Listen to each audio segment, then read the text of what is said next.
একটা বেরিং ঘুরা না। ক্যাম টাইমিং চেন সব জায়গায় জং চলে আসছে পুরোপুরি। মাত্র 100 ml মতন। পিছন গেছে অনেকদিন আগে ওই অবস্থা চালাইছে না গাড়ি, এর কারণে এই অবস্থা। গোল্ডেন কালার ক্লাস প্লেট না এটা ভাই? পার্টসগুলো বের করা কমপ্লিটই প্রায়। মারেন। আহা তেরে মাদারি জং কত হবে? 50 গাড়ি আইতেছে। Welcome to rajbhog. এই অটোগুলো এই আপনাদের ওই সাইডে পাওয়া যায় না ভাই? মিষ্টি নিয়ে আসেন নাকি ভাই এবার? আচ্ছা ঠিক আছে, বিকালে দোকানে থাকুন না, আমি আপনার এটা তো ক্রাশ লাখ মিষ্টি 6 মাস বাড়ালে 6 মাস গাড়ি বয়ে রাখছাল কে রে? বয়ে রাখাই তো জ্বালা। ছাগলের দড়ি দিয়ে, ছাগলের খুঁটি দিয়ে ঘুরা বানছেন। এটাই বাকি আছে আলে। নামান সুন্দর করে নামান, আস্তে ভাড়া করে নিয়েছি গ্রাম থেকে মিলন ভাই। বাইকটা আমরা খুলে দেখবো আগে, বাইকে কি কি সমস্যা সেটা দেখবো। 6 মাস ধরে বাইকটা পড়েছিল, হচ্ছে কিকারটা পুরাটাই জাম, কিক দেওয়া অসম্ভব। মাস্টার সিলিন্ডার পুরাটাই বাদ। এটার মাস্টার সিলিন্ডারের অবস্থাটা দেখতে পাচ্ছেন, লাইটের অবস্থাটা। যাই হোক আউটসাইডটা আমরা পরে দেখবো, মেন হচ্ছে ইঞ্জিন সাইডটাকে দেখবো। চেন স্পকেটটা যারা বাইক এভাবে বসায় রাখেন তাদের জন্য বলছে, দেখেন চেন স্পকেটটা কিন্তু বসে থাকতে থাকতে বাদ হয়ে গেছে। যাই হোক পুরো বাইকটার অবস্থায় বেহাল। পুরো বাইকটা খুলে দেখবো, বাইকের মালিকের সাথে কথা বলবো। কার্বোরেটরটার অবস্থা দেখে মনে হয় না খুব একটা ভালো অবস্থানে আছে। যাই হোক আমরা খুলে দেখব। তো চেন স্পকেটের এই যে জায়গাগুলো আবার দেখেন কি অবস্থা। এই বাইক বসায় রাখার আগেও যদি বসায় রাখেন চেষ্টা করবেন পরিষ্কার করে বাইকটা বাসায় বসায় রাখতে। এটা হয়েছে কি যে ময়লাগুলো ছিল, এই ময়লাগুলো আস্তে আস্তে পুরোটাই শক্ত হয়ে গেছে। ফ্রন্ট স্পকেটের অবস্থাটাও বাজে হয়ে গেছে। তো ক্যামের অবস্থাটা বলছিলাম, ক্যামের অবস্থাটা একদমই বেহাল অবস্থায় আছে। ক্যামটা জং চলে আসছে, মেন হচ্ছে বাইকটা পানিতে পড়ছিল একবার, এরপর চালানো হয়েছে কিছুদিন, এরপরে বাইকটা ফেলায় রাখছে, যার জন্য ক্যামটা পুরাটাই জং চলে আসছে। তো পুরো ইঞ্জিনটা আমরা খুলবো। রোকারের অবস্থাও সেম, রোকারটাও স্পট আছে, এছাড়াও রোকারেও জং চলে আসছে। তো পুরো বাইকটা আমরা খুলবো। ব্রাউন আছে ভাই? এটা না সাদা, পিছন গেছে অনেকদিন আগে ওই অবস্থা চালাইছে না গাড়ি, এর কারণে এই অবস্থা। চকলেট কালার হয়ে গেছে না? বড় ব্যাগটা একবারে গেছে।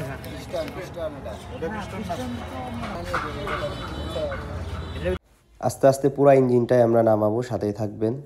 কয়বার সিজ করছে দাদা এটা মোটামুটি? কতবার সিজ করছে এটা গোনার বাইরে। এগুলা থেকে একটা দিয়ে পারলে 100 গ্রাম তো বাড়ে থাকে। 100 মিলি কোন আটকাইছে? কেরান শেপের অবস্থাও খারাপ, জং টং আইসা অবস্থা খারাপ। টাইম ইঞ্জিন এরকম জং থাকে, এ দেখেন দেখছি টাইম ইঞ্জিনের অবস্থা দেখছি, ওটা বেহিয়ে গেছে না, চার ধরছে একবার। মানে মোবাইল না পাইতে পাইতে এই অবস্থা। গোল্ডেন কালার ক্লাস প্লেট না এটা ভাই? 300 সিসির না? বেরিং এর কি অবস্থা ক্লাস সাইডের? একবারে জং ধরা। ব্যস্ত করা আই ব্যস্ত কাটালা। তো ইঞ্জিন খুলতেছি আর ইঞ্জিনের ভিতরের অবস্থা দেখে আমাদের অবস্থায় বেহাল।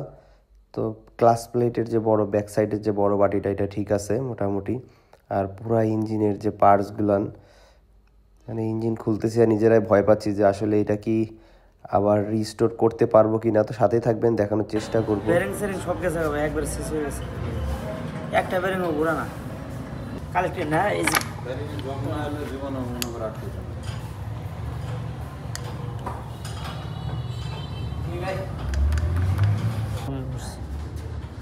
এগুলো কিছু বের রাখলে কি ঠিক হবে ভাই? বুঝছি না ভাই, এই যে বেরিং বেরিং সব ডাব্লিউডি ফুটে দিয়েছে ভালো। রোলার বেরিং কিন্তু এটা পুরো অবস্থা। হ্যাঁ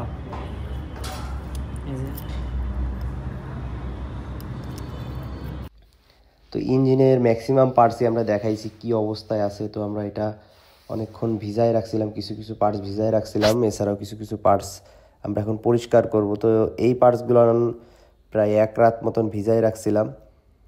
তো চেষ্টা করব সর্বোচ্চভাবে ক্লিন করার। মেন হচ্ছে যে জংগুলো আসছে, জংগুলো যদি ক্লিন না করি, দেখাচ্ছি ইঞ্জিনটা সেটিং করলাম, সেটিং করার পরে সঠিকভাবে ঘুরতেছে না, বিয়ারিংগুলো ঘুরতেছে না, কিংবা যে পিনিয়ামগুলো আছে পিনিয়ামগুলো জংয়ের কারণে একটার সাথে আরেকটা বাড়ি খেয়ে দেখাচ্ছে ভেঙে যাওয়ার চান্স থাকবে। তো আমরা সর্বোচ্চ লেভেলের ক্লিন করব, ভালো করে পরিষ্কার করব। তো বাইকটা বড় ভাই দিয়ে গেছে, বড় ভাইয়ের কথা হচ্ছে সময় লাগুক, সময় লাগলেও সমস্যা নাই, 2 দিনের জায়গা 5 দিন সময় লাগুক। তো মোটামুটি আমরা 7 দিন টার্গেট নিছি যে কাজের ফাঁকে ফাঁকে কাজ করব। ম্যাক্সিমাম সময় দেখেন আমাদের পুরা ওয়ার্কশপটায় কত কাজ থাকে। তো আমরা এটা ফাঁকা টাইমে করব। আজকের দিনটা মোটামুটি ফাঁকাই রাখছিলাম এই বাইকটা কাজ করার জন্য। তো পুরো বাইকের যে ইঞ্জিনের যে পার্টসগুলো সব প্রত্যেকটা পার্টস এভাবে ক্লিন করব। তো মেন সমস্যা হচ্ছে চ্যালেঞ্জের যে সাবজেক্ট এটা হচ্ছে জং। তো এই যে পিনিয়ামগুলাই প্রত্যেকটা পিনিয়ামে কিন্তু দাঁতে দাঁতে জং আসছে। তো এই জংগুলান ক্লিন করতে হবে ভালো করে। তো একবারের জায়গায় আমরা দরকার হয় 5 থেকে 6 বার ক্লিন করব। তবে ইঞ্জিনটা যখন উঠাবো আমরা গাড়ির কাজটা যেন সঠিক হয় এই চেষ্টাই করব। তো যারা আমাদের ভিডিওগুলো দেখেন, ভিডিও ভালো লাগলে শেয়ার করবেন। দেখেন পিনিয়ামের ভিতরে কিভাবে জং আসছে, ক্যামেরায় জানি না অতটা বোঝা যাচ্ছে নাকি। তো আমরা প্রত্যেকটা জং এইভাবে ক্লিয়ার করার চেষ্টা করব। মেন হচ্ছে সম্পূর্ণ পার্ট যদি নতুন দিতে হয় তাহলে এই বাইক উঠানোর থেকে না উঠানোই ভালো মনে হবে। এখনই যে খরচটা যাচ্ছে, তো আমরা বলবো কত টাকা খরচ যাচ্ছে ভিডিও শেষে বলে দিব। তো প্রত্যেকটা জং এইভাবে সুন্দর করে সেখানে সিরিজ কাগজ ইউজ করা হচ্ছে, 0 সাইজ এক কথায়। তো জংগুলো ক্লিন করার চেষ্টা করতেছি। তো যারা ট্রাস্ট করে আমাদের কাছে বাইকগুলো দিয়ে যান, তো আমরা চেষ্টা করি আপনাদের যে ট্রাস্টটা এটা আমরা যাতে ধরে রাখতে পারি। তো ইঞ্জিনের আউটসাইডের যে ময়লাগুলো এইগুলো ক্লিয়ার করে দিচ্ছি, যেহেতু ধোয়া হচ্ছে ভালোভাবে। তো আমরা প্রত্যেকটা সার্ভিসেই দেখাই যে মেন হচ্ছে ক্লিনিংটা, পরিষ্কার পরিচ্ছন্ন যে বিষয়টা, পরিষ্কার পরিচ্ছন্ন না থাকলে এই সমস্যা হয়। আর যখনই বাইকটা বাসায় রেখে দিবেন 2-4-6 মাস, যখন মনে হবে যে না ফেলায় রাখতে হবে, ওই সময় অবশ্যই ক্লিন করে রাখবেন, তাহলে এতটা ড্যামেজ হবে না। আর আরও একটা সমস্যা, এই বাইকের 6 মাস পরে, মানে 6 মাস পরে রাখারও আগে একবার বাইকটা পানিতে পড়ে গেছিলো। তো যার জন্য ইঞ্জিনে হয়তো পানি ঢুকছিল। তো দেখতে পাচ্ছেন স্প্রিংগুলো সঠিকভাবে কাজ করতেছে না চুবাই রাখার পরেও। তো আমরা চেষ্টা করব পুরোপুরি ক্লিন করার। তো ভিতর সাইডটা ওইভাবে ক্লিন হয় নাই, যার জন্য আমরা এখন লিকুইড মেরে আরও কিছুক্ষণ রেখে দিছি, 2 ঘন্টা মতন লিকুইড মারার পরে রেখে দিছি। তো এখন ডোলে ডোলে ভালো করে ক্লিন করব, ভিতর সাইড বাইরের সাইড সম্পূর্ণ এটা পরিষ্কার করব। পরিষ্কার করার পর কিছুক্ষণ আবার রেখে দিব, রেখে দিয়ে তারপর কাজ করব। বডির অবস্থাটা খুবই বেহাল অবস্থা, হ্যান্ডেলের এইখানে বাজেভাবে জং আসছে, খুলতে পারছে আর একটা খোলার লাইন নাই, পুরো যে অবস্থা এক কথায়। ইঞ্জিনের ভিতর সাইড দিয়ে প্রচুর ময়লা, পুরো বডিটাই আমরা খুলতেছি, আগে পার্ট বাই পার্ট খুলে নিব, তারপরে ওয়াশ করবো। তো পুরো বাইকের কাজটাই দেখাবো আপনাদের, কীভাবে কী কী কাজ করি। ওয়ারিংয়ের অবস্থা পুরো চটলা বাবা, ড্রামের অবস্থাটাও আমি করে প্রচুর ময়লা জমে আছে। পুরো বাইকটাকে আমরা খুলে নিচ্ছি, খুলে pro level, pro wash complete. এখন আমরা সেটিংয়ে যাব, ইঞ্জিনটা সেটিং করবো। হচ্ছে বিয়ারিংগুলো বের করে নিচ্ছি। বিয়ারিংগুলো সব জং ধরা ছিল, ওটা জং ছিল, জংটা ক্লিয়ার করা হয়েছে। মেন হচ্ছে এই গাড়ি যখনই পানিতে ডুবে যাবে চেষ্টা করবেন সাথে সাথে ইঞ্জিনের কাজগুলো করায় নিতে, এভাবে বসায় রাখলে এই ঝামেলাগুলো না। 6207 বিয়ারিং এটা চেঞ্জ করে দিলাম, আর কানেক্টিং রডটা চেঞ্জ করে দিছি আমরা, এটা নতুন দেওয়া হয়েছে।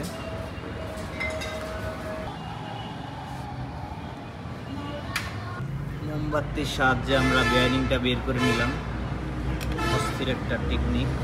এবং মোমবাতিটা তো বিয়ারিংয়ের সাইজ হয়ে গেছে না ভাই, ভিতরে মোমবাতিটা চলে গেছে এবং বিয়ারিংটা উপরে উঠে চলে আসছে।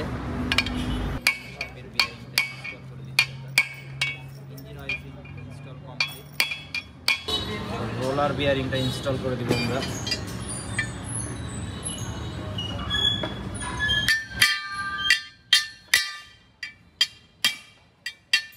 ট্রাঙ্ক শেপের যে বিয়ারিং, এটা হচ্ছে 6328 6328 সাইজ বিয়ারিং। 2006 বিয়ারিংটা ইনস্টল করবো আমরা। বাইক যে পার্টসগুলো আছে, পার্টসগুলো অবস্থা বেহাল। মেন হচ্ছে বাইক যখনই কখনো বাইক পানিতে ডুবে যায়, মেন হচ্ছে বাইকটা 6 মাস আগে পানিতে ডুবে গেছিলো, তারপরে ফেলাই রাখা হয়েছিল, কিছুদিন চালাইছে, তারপরে ফেলাই রাখা হয়েছিল। তো ইঞ্জিনের ভিতরের অবস্থাটা পুরোটাই বেহাল। আর বডি পার্ট যেগুলো আছে, বডি পার্টগুলো আলাদা করে নিছি। আর ইঞ্জিনের কাজ চলতেছে এখানে অলরেডি। ইঞ্জিনের যে অবস্থা ফার্স্টে আমরা দেখাইছিলাম, তো এখন ইঞ্জিনের সেটিং করতেছি আমরা। তো পুরো ভিডিওটাই আমরা দেওয়ার চেষ্টা করব, তো সাথেই থাকবেন। ক্র্যাঙ্কশ্যাফটটা আমরা এখন বসাই দিব।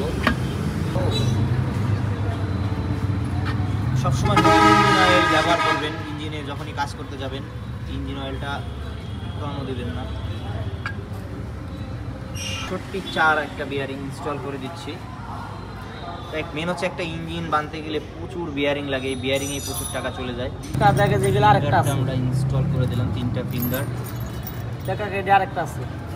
ইঞ্জিনের প্রত্যেকটা পার্ট সেটিং করার পর অবশ্যই একবার করে চেক দিবেন, সেটা বিয়ারিং হোক কিংবা পিনিয়াম হোক, অবশ্যই চেক দিতে হবে, না হলে ডবল খাটনি করতে হবে। তো কিকার যে স্প্রিংটা, কিকার স্প্রিং টিভিএসের অরিজিনালটাই আমরা ইনস্টল করে দিচ্ছি। তো সবসময় চেষ্টা করবেন একবারের জায়গায় 2বার চেক করে নেওয়া, যাতে ইঞ্জিনটা বারবার না খুলতে হয়। তো আমরা নাটটা ধরাই রাখছি, যেহেতু আঠা দেওয়া হয়েছে মাঝখানে, তাড়াতাড়ি করে নাটটা ধরাই রাখছি যাতে আঠাটা শুকানোর আগেই নাটটা ধরানো যায়।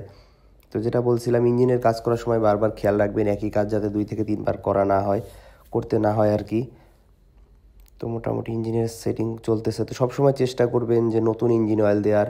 একটু কষ্ট হলেও অনেকে বাইক থুয়ে যায় আপনাদের কাছে, ইঞ্জিন বাঁধার সময় এতটা সময় বাইকাররা দিতে পারে না। তো তাদের ভরসাটা রক্ষা করবেন, কখনোই পুরো ইঞ্জিন অয়েল দিবেন না। চেষ্টা করবেন প্রয়োজনে বাইকারের কাছ থেকে টাকা নিয়ে কিনে রাখবেন। তো আমরা ইঞ্জিনটা সেট করতেছি, আস্তে আস্তে সেটিং করতেছি। তো যারা সার্ভিস করাতে আসতে চান, স্ক্রিনে দেওয়া নাম্বারে যোগাযোগ করে আসতে পারেন। অবশ্যই যোগাযোগ করে আসবেন। বাইকটা আসছে পাকুল্লা থেকে। তো এই বাইকটাও কিন্তু যাবে কন্টেস্টে। সবথেকে বেশি যে 5টা বাইক ভিউ পাবে, তারা 5 জন পাবে আকর্ষণীয় 5টা পুরস্কার। এর ভিতরে থাকবে helmet, safety guard, hand gloves, fog light. তো বাইকের কাজ চলতেছে প্রায়। তো আজকের ভিডিওটা কিন্তু অনেক বড় হচ্ছে, প্রায় 25 মিনিট ভিডিওটা হবে। তো যারা ধৈর্য সহকারে ভিডিওগুলো দেখেন, আপনাদের অসংখ্য ধন্যবাদ। তো আমরা চেষ্টা করি আপনাদের মাঝে নতুন কিছু ভিডিও দেওয়ার। তো ক্লাস প্লেটটা সেটিং করা চলতেছে, ক্লাস প্লেটটা ইনস্টল করা হয়ে গেছে প্রায়। তো ইঞ্জিনের কাজ শেষ হলে আমরা এর পরবর্তীতে বাইক আরও কী কাজ করব দেখানোর চেষ্টা করব, সাথেই থাকবেন। তো ক্লাস সাইটের কাজ কমপ্লিট, আমরা ইঞ্জিনের যে পার্টটা এটা ইনস্টল করে দিলাম। তো হেডটা যে ভ্যালভটা নতুন ভ্যালভ দেওয়া হয়েছে এবং লেদ থেকে কাজ করায় আনা হয়েছে। তো সিলিন্ডারটা আমরা নতুন দিয়ে দিচ্ছি। সিলিন্ডারটার অবস্থাটা খুব একটা ভালো ছিল না, যেহেতু এতগুলো টাকা খরচ হচ্ছে। বাইকটা যাতে ঠিকঠাক মতন চালাইতে পারে আমরা ওইভাবে করে দেওয়ার চেষ্টা করতেছি। তো সিলিন্ডার ব্লকটা পুরোপুরি নতুন দিয়ে দিচ্ছি। তো আমরা এখন সিলিন্ডারটা সেট করব। তো সবসময় চেষ্টা করবেন ইঞ্জিন সেটিং করার সময় অবশ্যই যেন খেয়াল থাকে যে সঠিক জিনিস সঠিক জায়গায় আসে নাকি। পিস্টনটা আমরা ইঞ্জিন অয়েল দিয়ে দিচ্ছি। তো প্রত্যেকটা জায়গায় কিন্তু ইঞ্জিন অয়েল, নতুন ইঞ্জিন অয়েল ইউজ করবেন, পুরা ইঞ্জিন অয়েল কিন্তু ইউজ করবেন না। যদি বাইকার ভাই নাও থাকে, ছোট্ট একটু জিনিসের জন্য কিন্তু জিনিসটা পারফেক্ট সেটিং হবে না। তো আমরা চেক করে নিচ্ছি। রোকারটা নতুন দেওয়া হয়েছে, ক্যামটাও চেঞ্জ করে দিছি আমরা। এটা হচ্ছে নতুন ক্যাম, অরিজিনাল টিভিএসের ক্যামটা। তো বাইকে কত টাকা খরচ হবে আপনাদের ছোট একটা ধারণা দিব। তো এইসব ক্ষেত্রে বাইক আমরা মনে করি না ওঠানোটাই ভালো। এই দামে বাইক দেখাচ্ছে, এই যে দামে খরচ করে বাইকটা ঠিক করতেছেন, আর কিছু ভরলে একটা ভালো বাইকই পাওয়া যায়। তো আমরা চেক করে নিচ্ছি, গ্যাসকেটটা বসাই দিছি, এরপরে লকটা বসাই দিচ্ছি, টাইমিং চেনটা চেঞ্জ করে দিচ্ছি। তো সবসময় চেষ্টা করবেন ইঞ্জিনের কাজ করার সময় একবারে কাজ করার, বারবার কাজ না করে একবার টাইমিং চেন, একবার অ্যাডজাস্টার, মানে বারবার কাজ করবেন না, একবারে কাজ করে নেবেন। টাইমিং গার্ডারটাও আমরা নতুন দিচ্ছি। তো গ্যাসকেটটা বসাই দিলাম। তো ফুয়েল ট্যাঙ্কিটা ক্লিন করব আমরা। ইঞ্জিনের কাজ মোটামুটি শেষ হয়ে গেছে। তো ফুয়েল ট্যাঙ্কিটা ক্লিন করব, মাস্টার সার্ভিসের যে কাজগুলো আমরা করে দিই। তো দেখতেই পাচ্ছেন ফুয়েল ট্যাঙ্কির ভিতরে কি অবস্থা।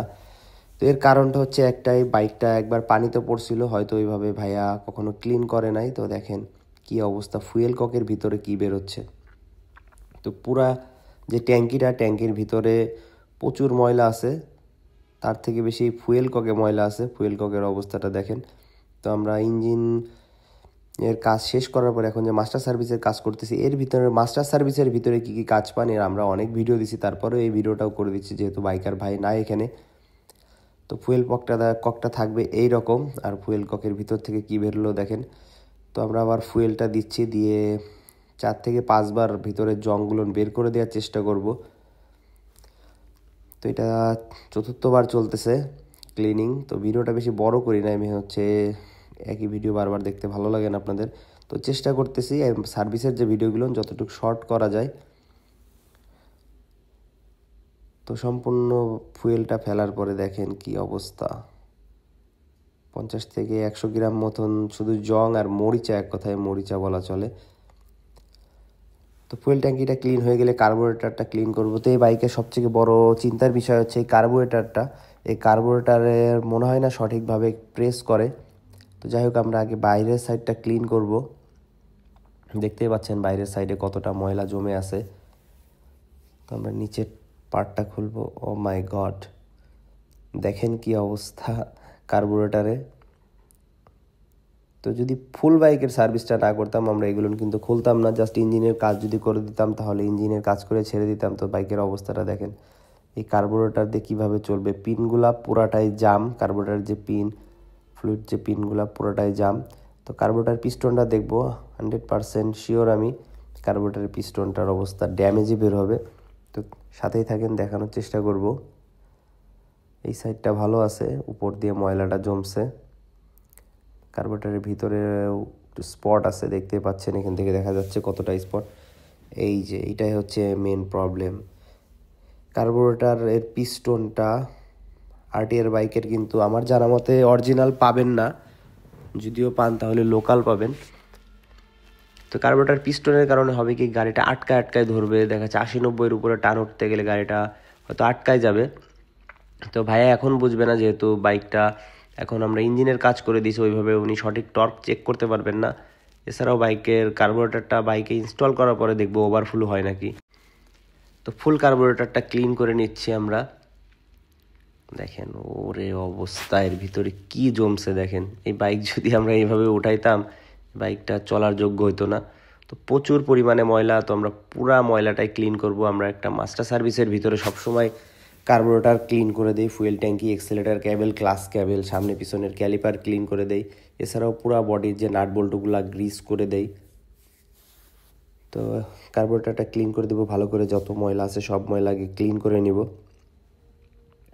তো যারা আমাদের ভিডিওগুলো দেখেন অবশ্যই শেয়ার করবেন, ভালো লাগলে আপনাদের সাপোর্ট প্রয়োজন। মেন হচ্ছে যথেষ্ট সাপোর্ট পাচ্ছি, তো পেজটা যত বড় হচ্ছে ততটাই আমাদের আশাটাও একটু বড় হচ্ছে যে না আরও সাপোর্ট হয়তো পাইলে ভালো হতো। তো এই জন্যেই বলে মানুষ যত কিছু পাবেন তত লোভটা বাড়বে। তো যাই হোক, আপনাদের যে ভালোবাসা আমরা পাচ্ছি এটাই অনেক। তো অনেক বড় কিছু হতে চাই না, অনেক বড় করতেও চাই না, যতটুকু পাচ্ছি ততটুকু সাপোর্টই দিয়েন। তো যতটুকু কপালে লেখা থাকে ততটুকুই পাওয়া যায়। তো আপনাদের যে ভালোবাসা এটাই অনেক, যথেষ্ট ভালোবাসা দিচ্ছেন আপনারা, এভাবেই সাথে থাকবেন। তো পিনটা ক্লিন করে দিচ্ছি, প্রচুর জাম আছে। তো আমরা পুরোটা ভালো করে ডলে নিচ্ছি ব্রাশ দিয়ে। ছোট ব্রাশের যে ছোট্ট যে মাথাগুলা, এই মাথাগুলো পিনগুলো ক্লিন করতে সহায়তা করে। তো ভালো করে WD-40 মেরে দিচ্ছি। এই পাশ দিয়ে মারলে দেখেন যদি জাম থাকে সব কিন্তু বের হয়ে যাবে। তো পরিষ্কার করা হয়ে গেলে কার্বোরেটরটা আমরা ইনস্টল করে দিব। বডিটা ওয়াশ করব আমরা। তো বডিতে প্রচুর পরিমাণে ময়লা আটকায় আছে। তো ফার্স্টে হাই প্রেশার দিয়ে যে ময়লাগুলো আছে ময়লাগুলো বের করে নিচ্ছি।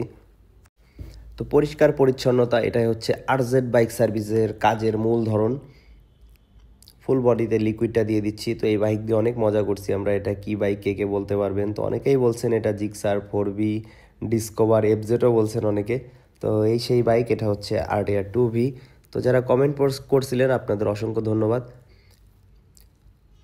ফুল বডি যে প্লাস্টিকগুলো আছে প্লাস্টিকগুলোও কিন্তু আমরা আগেই ওয়াশ করে রেখে দিছি উপরে শুকানোর জন্য। বাইকটা রাতে কাজ করা হবে। তো ফুল বডির যে পার্টসটা আছে আর কি, ফুল বডিটা ভালো করে ক্লিন করে নিচ্ছি। তো এই গাড়িটাও কিন্তু যাচ্ছে কন্টেস্টে। যারা পাকুল্লার ভাই ব্রাদার আছেন শেয়ার করে দিয়েন, ভাইকে সাপোর্ট করেন। আপনাদেরই এলাকার বাইক, চেষ্টা করবেন যাতে পুরস্কারটা আপনাদের ভিতরে যায়। তো মেন হচ্ছে পুরস্কারটা মেন না, এবারের যে কন্টেস্টটা মেন হচ্ছে কোন জেলায় বা উপজেলায় এই পুরস্কারটা যাচ্ছে। প্রতিবারই কোনো কন্টেস্ট দিলে কিন্তু মির্জাপুরেই থেকে যায়। তো দেখা যাক এবার মির্জাপুরের বাইরে কেউ পুরস্কারটা নিতে পারে নাকি। বর্তমানে টপ ভিউ আছে কুড়িগ্রামের একটা বাইক 2,40,000 মতন, এছাড়াও 1,80,000-তে আছে মেবি একটা দেহটার বাইক, মির্জাপুর দেহটার বাইক। তো চেষ্টা করবেন এবার মির্জাপুরের বাইরে পুরস্কারটা নেয়ার। ফুল বডিটা কালার করে দিলাম। সব জায়গায় তেমন একটা স্পট ছিল না, কিছু কিছু জায়গায়, যার জন্য আমরা ওই জায়গাগুলো আর কি মেকআপ করে দিলাম। এটা হচ্ছে চেইন স্পকেটের যে বিয়ারিং 6205 বিয়ারিং, অরিজিনাল টিভিএসের বিয়ারিং, এটা ইনস্টল করে দিব। চেইন স্পকেটটা চেঞ্জ করা হবে। এটা হচ্ছে আইএফবি আল্ট্রা মাইলেজের চেইন স্পকেট। তো এই চেইন স্পকেটটা মেন হচ্ছে যে বড় স্পকেটটা, এটা এক চাপে তৈরি করা হয় ফাইন ব্ল্যাঙ্কিং পদ্ধতিতে। এছাড়াও যে চেনটা হচ্ছে রাবার চেন কিট।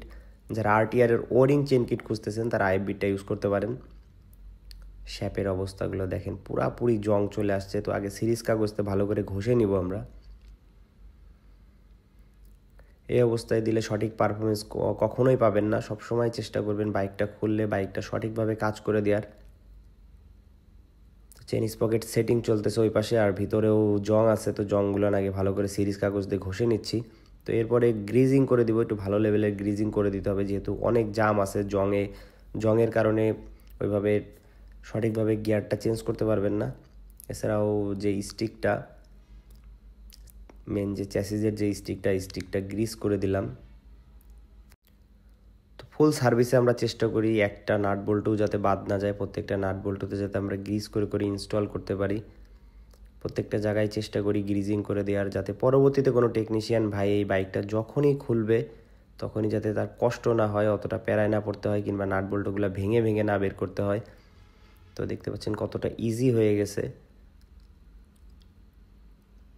পিছনের ব্রেক শুটা চেঞ্জ করে দিচ্ছি, এছাড়াও স্প্রিংয়ে গ্রিস করে দিচ্ছি। ফর্ক অয়েল সিল, 2টা ফর্ক অয়েল সিলই কাটা ছিল, তো 2টা ফর্ক অয়েল সিল আমরা চেঞ্জ করে দিব। তো ফর্কের যে ভিতরে আগের যে অয়েলগুলো ছিল এগুলো কেরোসিন দিয়ে ভালো করে পরিষ্কার করে নিছি। তো এখন নতুন অয়েল সিলটা আমরা ইনস্টল করে দিব। তো সবসময় চেষ্টা করবেন আধুনিক যন্ত্রপাতি ব্যবহার করার। ফর্ক অয়েলটা দিয়ে দিচ্ছি। তো বাইকে এখন আমরা সেটিংয়ে যাব। ইঞ্জিনের কাজ কমপ্লিট হয়ে গেছে, তো আমরা এখন ফুল ফিটিংয়ে যাব বাইকটা। লক সেটটা চেঞ্জ করা হবে, বাইকের লক সেটটায় প্রবলেম ছিল। তো একটা লক সেটের ভিতরে 3টা লক পাবেন, এটা স্টিয়ারিং লক, একটা পাবেন সিট লক, আর একটা পাবেন ট্যাঙ্কি লক মুখ সহ। ফ্রন্টের স্টিকটা গ্রিস করে দিলাম, ফ্রন্টের ক্যালিপারটা ক্লিন করে গ্রিস করে দিলাম। তো আমরা ভিডিওটা অনেক বড় হয়ে গেছে, যার জন্য সব ক্লিনিং ভিডিওটা অতটা দেখাইতে পারছি না আজকে। তো চেন স্পকেটটা ইনস্টল করে দিচ্ছে, এটা আইএফবি আল্ট্রা মাইলেজের, স্টকের থেকে অনেক বেটার। যারা ইউজ করছেন তারা অবশ্যই ফিডব্যাক জানাবেন। তো মাস্টার সিলিন্ডারটাও প্রবলেম ছিল, ফার্স্টে দেখাইছিলাম। মাস্টার সিলিন্ডারটা চেঞ্জ করে দিচ্ছি, এছাড়াও অয়েলটাও চেঞ্জ করে দিচ্ছি। নতুন মাস্টার সিলিন্ডার এবং নতুন অয়েল দিয়ে দিচ্ছি সাথে। তো যারা সার্ভিস করাতে চান অবশ্যই স্ক্রিনে দেওয়া নাম্বার যোগাযোগ করে আসবেন। এছাড়াও বাইকের এক্সেলেটার ক্যাবেল, ক্লাস ক্যাবেল 2টাই প্রবলেম ছিল, তো 2টাই আমরা চেঞ্জ করে দিচ্ছি, 2টাই নতুন দিয়ে দিচ্ছি। তো যারা সার্ভিস করাতে চান অবশ্যই স্ক্রিনে দেওয়া নাম্বারে যোগাযোগ করে আসতে হবে। একদিন আগে অথবা 2 দিন আগে শিডিউল দিয়ে আসবেন মাস্টার সার্ভিস অথবা ফুল সার্ভিস করাইতে হলে। মেন হচ্ছে সময় সাপেক্ষ কাজ, আর অবশ্যই হাতে সময় নিয়ে আসবেন। ইঞ্জিনটা বসাই দিচ্ছি। তো বাইকটা ফার্স্টে দেখাইছিলাম কি কন্ডিশনে ছিল, আর আশা করি এখনকার কন্ডিশনটা পছন্দ হবে।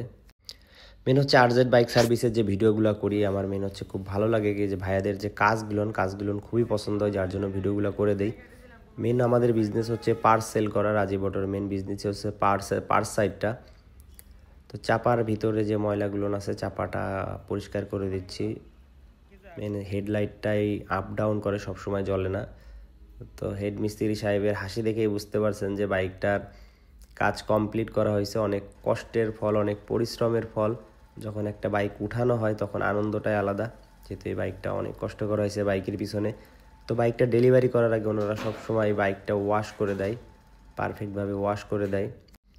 তো ওয়াশিং এক্সপার্ট আমাদের কৃষ্ণ দাদা সুন্দর করে বাইকটা ক্লিন করতেছে। সে বাইক ক্লিন করতে খুব ভালোবাসে, সেও কিন্তু একজন মিস্ত্রি, হেড টেকনিশিয়ানই বলা চলে। চালিয়ে আসেন, যান, ঠিক আছে না? ও হাওয়াটা চেক দিয়ে দিন দাদা কৃষ্ণ হাওয়ার লাইনটা নিয়ে আয় তো ওস্তাদ গাড়ি কি চলবে দৌড়াইও দেখি একটু দেখান দেখি কেমনে দৌড়ায়